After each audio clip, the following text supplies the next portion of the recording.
ইংলিশে ভালোভাবে কথা বলতে গেলে এবং ভালোভাবে লিখতে গেলে যেমন অনেকগুলো শব্দভাণ্ডার জানা প্রয়োজন বা ভোকাবুলারি জানা প্রয়োজন, ঠিক তেমনইভাবে এই ভোকাবুলারিগুলো তুমি কিভাবে ইউজ করতেছো, সেন্টেন্সের সাথে ভালোভাবে ব্যবহার করতে পারছো কিনা, তেমনই এটা খুবই গুরুত্বপূর্ণ।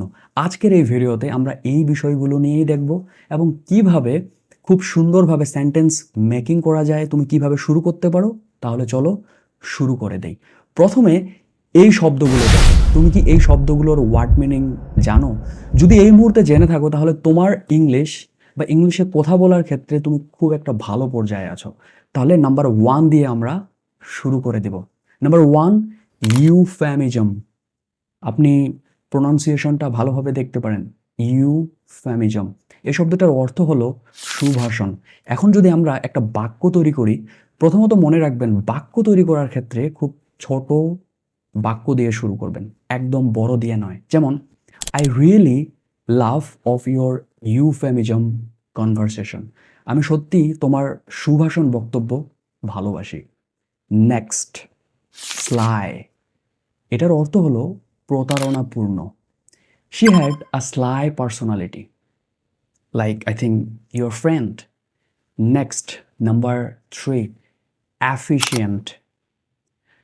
You need the efficient negotiation to communicate with your friend.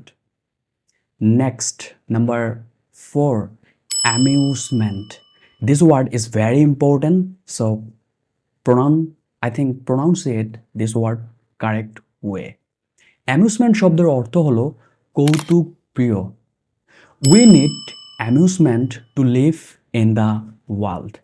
আমাদের এই পৃথিবীতে বেঁচে থাকার জন্য কৌতুক বা আমোদ প্রমোদ প্রয়োজন আছে। Number 5, dogmatic. I know even এই শব্দটা তোমরা অনেক জায়গায় শুনেছ। ডগম্যাটিক এই শব্দটার অর্থ হলো মূল্যহীন। তাহলে চলো একটা সেন্টেন্স তৈরি করে ফেলি। Don't behave your self like dogmatic. এই বাক্যটার অর্থ হলো যে মূল্যহীন কোনো কাজের মতো নিজেকে ব্যবহার করিও না, বা সেরকম কোনো ব্যবহার করিও না মূল্যহীনের মতো। এইভাবে তোমরা যদি প্রত্যেক দিন ইংলিশে বাক্য তৈরি করো এবং খুব সহজভাবে, এবং যদি করতে চাও কোনো সমস্যা নেই, আমি আছি তোমাদের সাথে। প্রত্যেক দিন শিখিয়ে দেওয়া হবে। হয়তোবা ভিডিওগুলো একটু লেট হচ্ছে কোনো সমস্যার কারণে, কারণ আমারও কাজ অনেক থাকে, কিন্তু ভয় পাওয়ার কোনো কারণ নাই বস। আমি আছি তোমাদের সাথে, দেখা হবে খুব শীঘ্রই। এবং এদিকে তাকান। আমার কথাগুলো মনোযোগ দিয়ে শুনবেন এবং সাথে প্র্যাকটিস করবেন। ভালো কিছু অবশ্যম্ভাবী।